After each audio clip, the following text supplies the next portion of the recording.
우리 한 목소리로 같이 읽어봅니다. 시작. 형제들아, 너희는 삼가 혹 너희 중에 누가 믿지 아니하는 악한 마음을 품고 살아계신 하나님에게서 떨어질까 조심할 것이요, 오직 오늘이라 일컫는 동안에 매일 피차 권면하여 너희 중에 누구든지 죄의 유혹으로 완고하게 되지 않도록 하라. 우리가 시작할 때에 확신한 것을 끝까지 견고히 잡고 있으면 그리스도와 함께 참여한 자가 되리라. 성경에 일렀으되 오늘 너희가 그의 음성을 듣거든 경노하시게 하던 것 같이 너희 마음을 완고하게 하지 말라 하였으니, 듣고 경노하게 하시던 자가 누구냐? 모세를 따라 애굽에서 나온 모든 사람이 아니냐? 또 하나님이 40년 동안 누구에게 노하셨느냐? 그들의 시체가 광야에 엎드러진 범죄한 자들에게가 아니냐? 또 하나님이 누구에게 맹세하사 그의 안식에 들어오지 못하리라 하셨느냐? 곧 순종하지 아니하던 자들에게가 아니냐? 이로보건대 그들이 믿지 아니함으로 능히 들어가지 못한 것이라. 아멘. 오늘 말씀의 제목은 떨어질까 조심하라 입니다. 오늘 말씀은 먼저 결론부터 말씀드리고 서론과 본론을 나중에 하는 그렇게 좀 말씀을 진행해 보려고 합니다. 가끔 왕년에 신앙생활을 했다가 사람들을 만나보면 지금 신앙생활을 안 하는 사람들이 진짜 많거든요. 울릉도에도 많을 거예요. 예수 믿으세요? 제가 예전에는 교회 다녔는데, 저희 어머니도 다니셨고 저희 아버지도 다니셨고 저도 주일학교 다녔는데 지금은 안 다닙니다 하는 사람들이 되게 많아요. 그러면 그런 분들에게, 그러면 왜 그때는 다니셨는데, 그때는 신앙생활 하셨는데 지금은 안 하십니까? 라고 물으면 항상 그 말 가운데 누구 때문에가 나와요. 누구 때문에. 내가 누구 보기 싫어서 그때부터 교회를 안 나갑니다. 내가 누구와 함께, 그 사람과 함께는 도저히 교회를 같이 다닐 수 없어서 교회를 떠났습니다. 내가 누구 때문에 이런저런 상처를 받아서 신앙생활을 그만뒀습니다. 진짜 그런 말들을 대부분 하셔요. 예수님이 이런 말씀을 하셨어요. 예수님도 실족해 하는 일이 없을 수는 없으나 그랬어요. 실족해 하는 일이 항상 우리 주위에 있습니다. 없을 수가 없어요. 어디를 가도 우리를 실족해 하는 일도 있고 우리를 실족해 하는 사람도 있습니다. 물론 형제를 실족해 한 그 사람은 예수님이 말씀하신 것처럼 큰 화를 당하게 되겠지요. 그 사람은 그 죄가 얼마나 크고 형제를 실족하게 하고 형제를 시험 들게 하는 그 죄가 얼마나 크고 무서운지를 모르니까 지금도 많은 교회들마다 형제를 실족해 하는 사람들이 있습니다. 그 사람은 예수님이 처리하시겠죠. 화가 있으리라. 그런데 실족함을 입은 사람은 어떻게 되는 거죠? 자기만 손해인 거예요. 가만히 생각해 보면. 누구한테 우리가 그 책임을 물을 수 있을까요? 어떤 사람이 나를 실족해서 내가 예수님을 안 믿게 됐어요. 교회를 안 다니게 됐어요. 그러다가 하나님의 심판대 앞에 섰을 때 우리가 거기서 예수님, 내가 그 사람 때문에 교회를 안 다녔어요. 내가 그 사람 때문에 신앙생활을 하다가 그만뒀습니다. 내가 교회를 안 다니고 예수님을 안 믿고 하나님을 안 믿는 것은요, 그 사람 때문이에요 라고 핑계가 될까요? 핑계가 될까요, 여러분? 안 되지요. 결론적으로 여러분, 끝까지 예수님을 믿는 것은 누구 탓할 것이 아니라 다 나의 책임입니다. 끝까지 예수님을 믿는 건 내가 해야 될 일이에요. 사람 때문에 시험 들어서 믿음을 떠나 세상으로 돌아가는 일이 우리 사동교회 성도들 가운데는 없기를 주님의 이름으로 축원합니다. 여러분, 목사 때문에 시험 들지 마세요. 어떤 분이 저한테 그러더라고요. 당신 교회 성도들은 무슨 급이야? 급이 어떻게 돼? A급이야? B급이야? C급이야? 막 물어보더라고요. 그래서 제가 다 A급입니다. 문제는 목사가 C급이에요. 문제는 제가 C급인 거예요. 여러분, C급 목사 때문에 시험 들지 않기를 주님의 이름으로 축원합니다. 장로님 때문에도 시험 들지 말고, 어떤 권사, 어떤 집사, 누구 때문에도 시험 들지 말고, 여러분 끝까지 예수님 붙들고 주님 바라보고 믿음의 길을 완주할 수 있기를 주님의 이름으로 축원합니다. 사람에 대해서는요, 여러분 그러려니 하세요. 그러려니.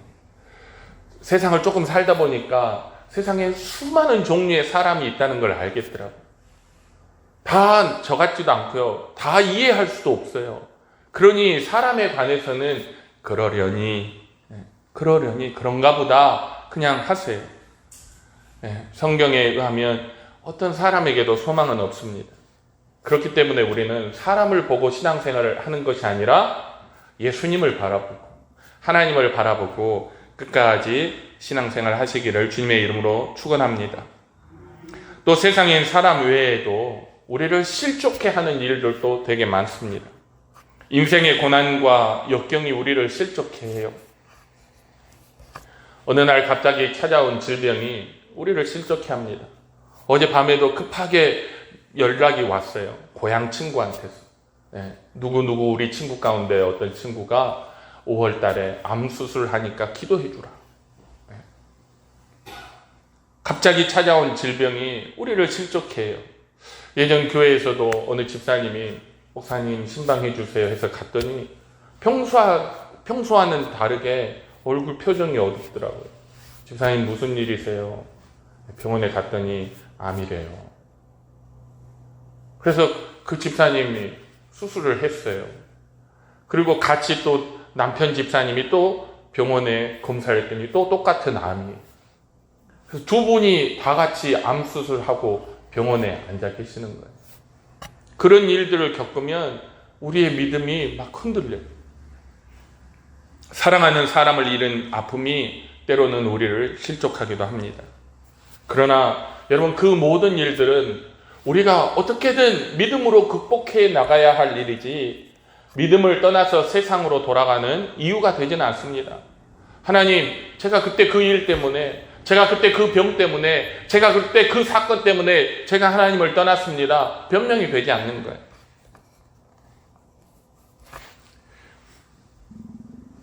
바람이 센 곳의 나무는 뿌리를 깊이 내린다고 합니다. 날마다 이 바람이 또 저 바람이 막 흔들어대니까 나무가 알아서 스스로 그 뿌리를 땅속 깊이 내리는 것이지요. 여러분, 세상에는 우리를 실족해 하는 바람이 여기저기서 많이 불어요. 그러면 우리가 해야 할 일은 그리스도 안에서 그리스도 안에 깊이 뿌리를 내리는 일입니다.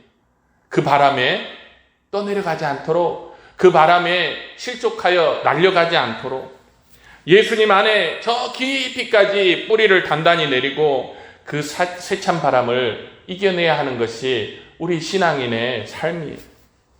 그것이 우리가 해야 할 일입니다. 누가 대신해 주지 않아요. 누가 대신 붙잡아 주지 않습니다. 저와 여러분 스스로가 그리스도 안에 깊이 뿌리를 내리고 단단히 박혀 있어야 하는 것이죠. 제가 말씀을 준비하다 보니까 뿌리를 땅속으로 깊이 내린 나무가 세찬 바람이 불 때 여러분 뿌리가 땅을 붙잡고 있을까요? 땅이 뿌리를 붙잡고 있을까요? 땅이 뿌리를 붙잡고 있는 거예요. 뿌리가 힘이 있어서 땅을 붙잡는 게 아니라 땅이 이렇게 뿌리를 붙잡아 주는 거예요.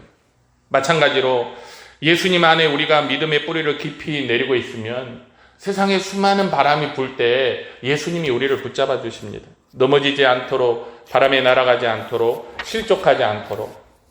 태풍이 불어서 가지가 조금 꺾이더라도 그 구루터기는 남아서 다시 거기서 가지가 뻗고 새싹이 나고 생명의 역사가 일어날 수 있도록 예수님이 붙잡아 주시는 거예요. 나무가 아무리 크고 멋있고 아름드리 그 자태가 훌륭하면 뭐합니까? 그게 뽑혀버리면, 땅에서 뽑혀버리면 아무 소용이 없는 거예요. 그냥 얼마 지나지 않아서 시들어 말라 죽어버립니다. 신앙생활도 마찬가지. 이게 결론입니다. 믿음생활 오래 하고 귀한 직분을 갖고 온갖 선행과 봉사와 섬김의 삶을 살았더라도 어느 순간 예수님 떠나면 그만이에요. 오늘 말씀에 계속 얘기하는 게 뭐죠? 오늘, 오직 오늘이라고 일컫는 동안에 오늘 너희가 그의 음성을 듣거든. 과거에 어찌 믿었던 것은 아무 소용이 없어요. 예수님 앞에 섰을 때도 그때도 그 오늘에도 내가 예수님 믿고 있어야 하는 그것이 중요한 사실입니다. 나무가 땅을 떠나면 그 영광이 사라지듯이 그리스도인도 예수님 떠나면 모든 것이 끝나는 거예요.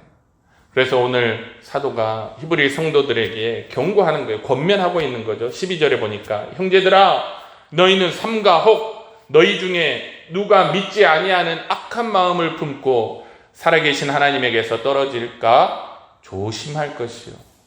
떨어질까 조심하라. 이 말씀에서 우리는 두 가지 사실을 알 수 있습니다. 그리스도인도 불신앙에 빠질 수 있습니다. 그리스도인도 하나님에게서 떨어져 나갈 수 있습니다. 그래서 조심하라는 거예요. 우리 안에 불신앙의 마음이 일어나지 않도록, 그래야 우리가 하나님을 떠나서 멀리 세상으로 나가버리지 않도록 조심하라는 거예요. 여러분, 조심하라는 말은 가만히 있으면 저절로 되는 것이 아니니 그렇게 되지 않도록 힘써야 하고 주의해야 하고 노력해야 하고 애써야 한다는 의미입니다.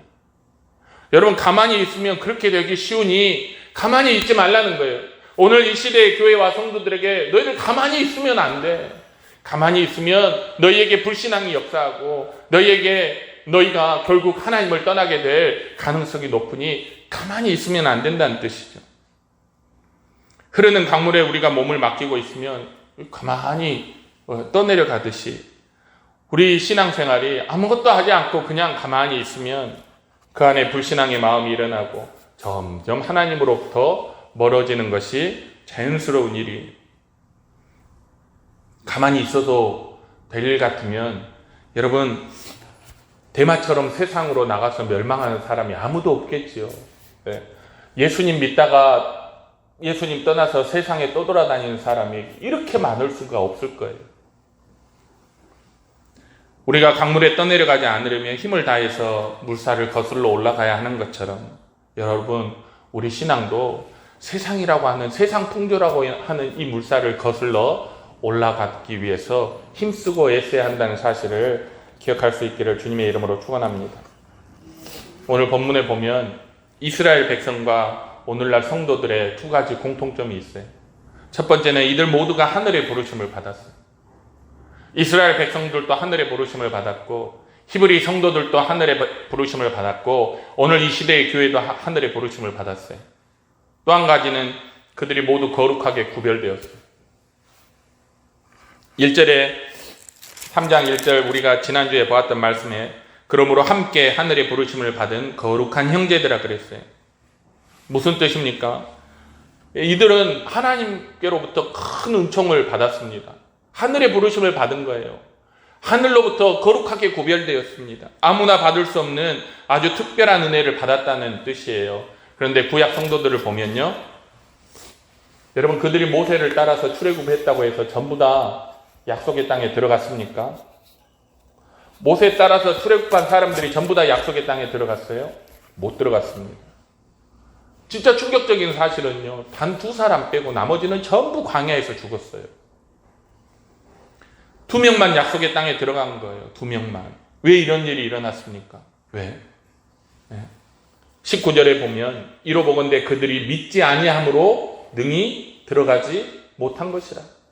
믿음이 없으니까, 결국 믿음이 없으니까 하나님으로부터 특별한 은총을 받았고 하늘의 부르심을 받았고 거룩하게 구별된 성도라고 하는 자들이, 성민이라고 하는 하나님의 백성들이 전부 다 광야에 엎드러져 죽었어요. 2명을 빼고는. 이러한 일들이 똑같이 히브리 그리스도인들에게도 일어날 수 있다는 것을 오늘 말씀이 경고합니다. 너희가 예수님을 따라서 유대교라고 하는 옛 생활에서 벗어났다. 마치 이스라엘 백성들이 애굽에서 벗어난 것처럼 너희도 유대교라고 하는 옛 생활에서 벗어났다. 하늘의 부르심을 받고 거룩하게 구별되었다. 그러나 그렇다고 해서 너희 모두가 천국에 들어가는 것은 아니다. 너희 중에 어떤 이들은 얼마든지 하나님에게서 떨어져 나갈 위험이 있다. 이 경고는 오늘날 우리에게도 마찬가지예요. 우리 역시 예수님 믿고 육체를 따르던 옛 생활에서 벗어났어요. 우리도 하늘의 부르심을 받고 거룩하게 구별된 성도들이에요. 그렇다고 해서 저와 여러분 모두가 구원받아 천국에 가는 것은 아닐 수 있다는 거예요. 한동안 교회를 다닌다고 해서, 직분을 가지고 봉사를 한다고 해서, 이런저런 신앙의 열매들을 우리가 많이 맺고 있다고 해서 모든 사람이 다 끝까지 천국에 들어가는 것은 아니에요. 우리 가운데도 얼마든지 어떤 사람들은 시간이 지나면 하나님 떠나서 예수님 떠나서 세상으로 가서 거기서 멸망하는 사람이 있을 수 있다는 거예요. 뭘 말하고자 하는 것입니까? 히브리인의 조상들처럼 끝까지 믿고 순종하지 않으면 결국 하나님께로부터 떨어져 나가서 멸망하게 된다는 거예요. 그러므로 오늘이라고 하는 이 시대에 어떤 일이 있어도, 어떤 시험이 있어도, 어떤 실족하게 하는 일이 있어도 끝까지 예수님 붙들고 하나님 붙들고 그 믿음 포기하지 말라고 하는 것을 우리에게 말씀하고 있는 거예요. 그렇지 않으면 우리가 그냥 예수님에게서 떠내려가면 그것으로서 우리는 멸망할 수밖에 없다 하는 것을 오늘 본문이 우리에게 말씀해 주고 있습니다. 사람들이 왜 예수님을 따르다 말까요?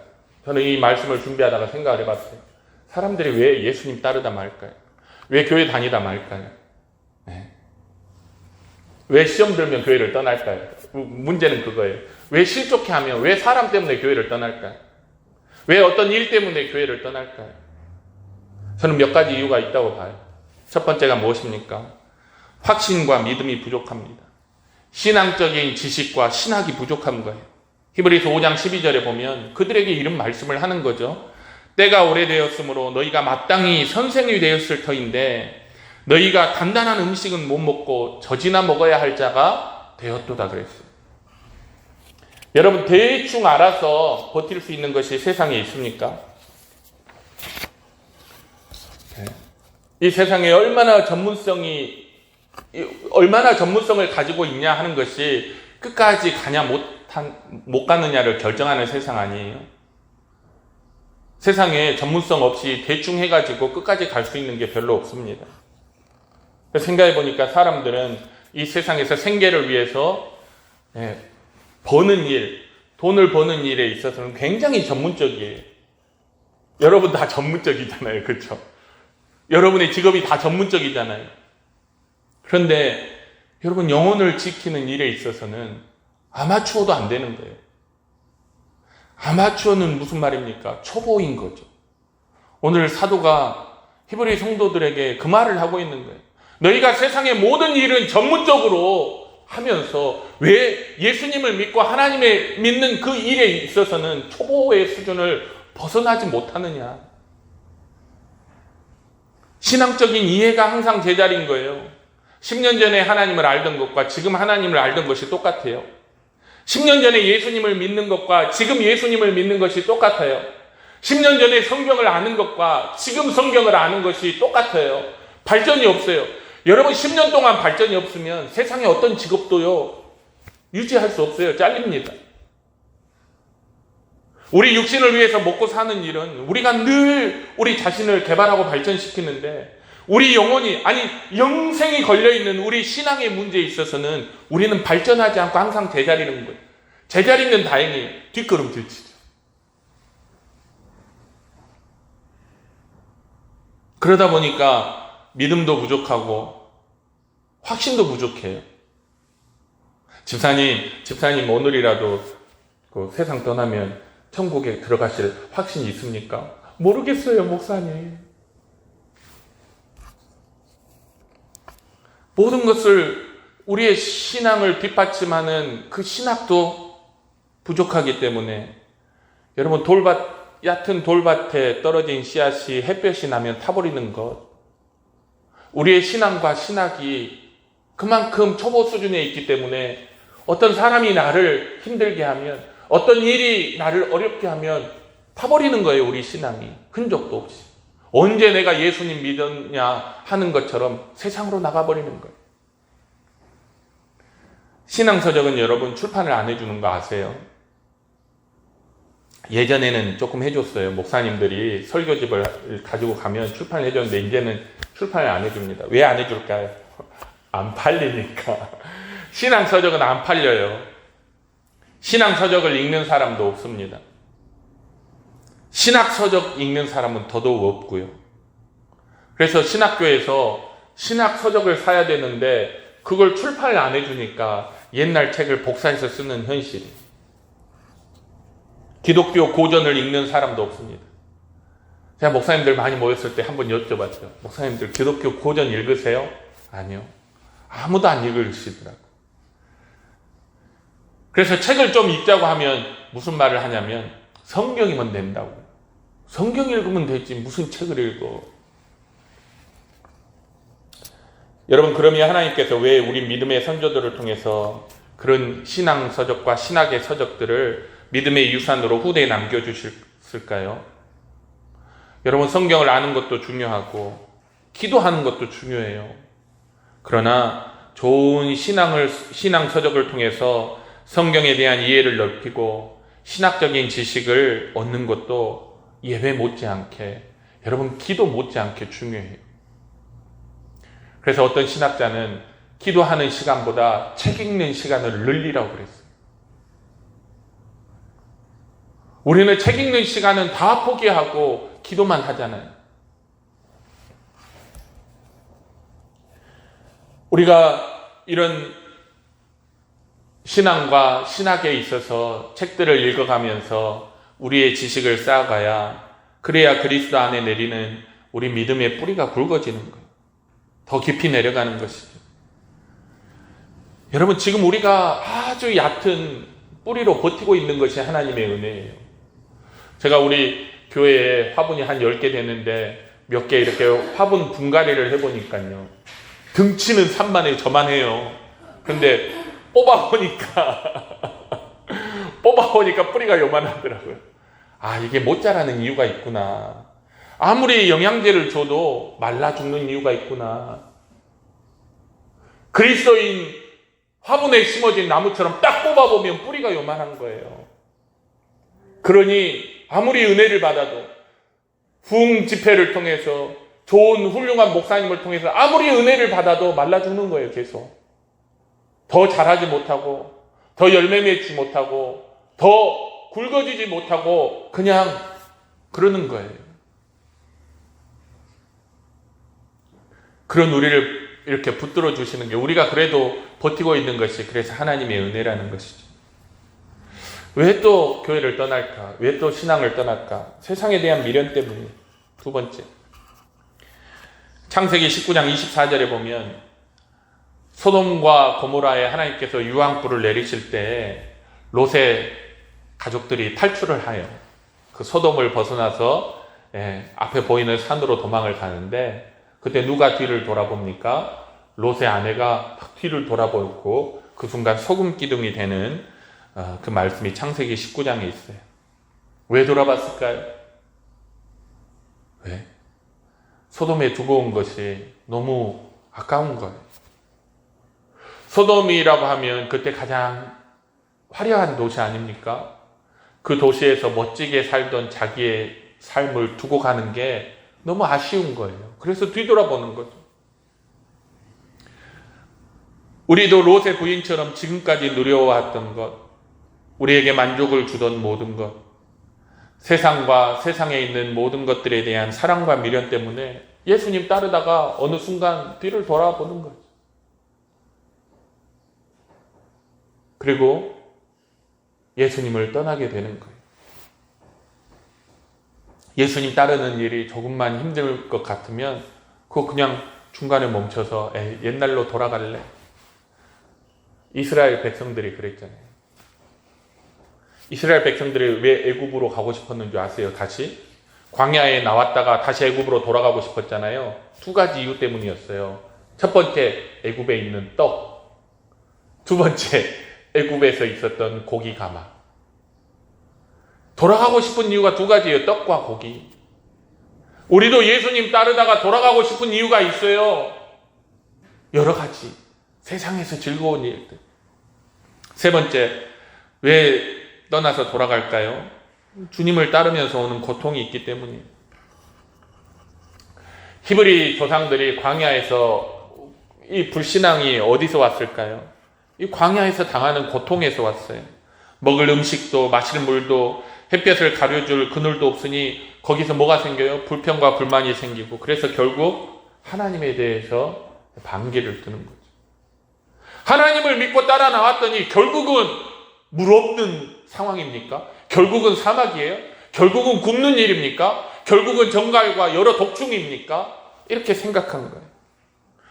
오늘 말씀의 대상인 히브리 그리스도인들도 마찬가지죠. 그들이 유대교를 믿다가 기독교로 개종을 했어요. 복음을 듣고. 그렇게 개종을 하고 보니까 이제 고통이 따라오는 거예요. 로마 군인들이 잡아서 죽이기도 하고, 가족들이 사로잡혀 가서 뿔뿔이 노예선에 타기도 하고, 사로잡히면 길거리에 밤길을 밝히는 그런 램프로, 가로등으로 사용되기도 하고, 예수 믿는다는 이유로 핍박과 고통이 오니까 그들이 예수님을 떠나서 돌아가는 거예요. 우리도 마찬가지 아닙니까? 우리도 이 세상을 살면서 예수님을 믿고 사는데 예수님을 믿는다는 이유로 조금만 핍박과 고통이 오면 금방 잘못 믿었나 보다 하고 우리도 예수님을 떠나서 세상으로 돌아갈 수 있는 거예요. 광야 이스라엘 백성에게 이 모든 것이 있었어요. 이 모든 것이 다 같이 작용했습니다.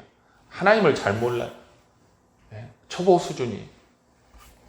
잘 알려고 하지도 않았고, 광야의 불편함과 고통을 견디지 못하고, 지난날에 살았던 애굽에서 노예로 살면서 먹었던 떡과 고기를 그렇게 그리워했어요.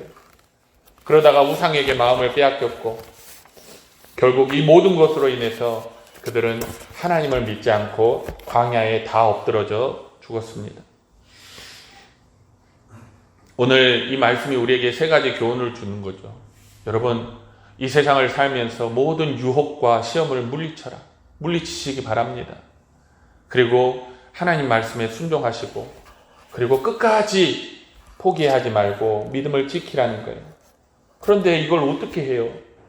우리가 시험을 어떻게 물리칩니까? 우리가 어떻게 하나님의 말씀에 순종하고 우리가 어떻게 포기하지 않고 끝까지 갈 수 있을까요? 오늘 13절에 말씀을 보면 이런 말씀이 있어요. 오직 오늘이라 일컫는 동안에 매일 피차 권면하라 그랬어요. 매일 피차 권면하라. 그리하여 너희 중에 누구든지 죄의 유혹으로 완고하게 되지 않도록 하라. 우리 지난주에 이 말씀 전체를 보면서 함께라는 내용을 봤어요. 함께 하늘의 부르심을 받았으니 너희가 매일 피차 서로에게 권면하라. 무엇을 권면합니까? 예수님을 믿고 따를 수 있도록 서로 권면하라는 거예요.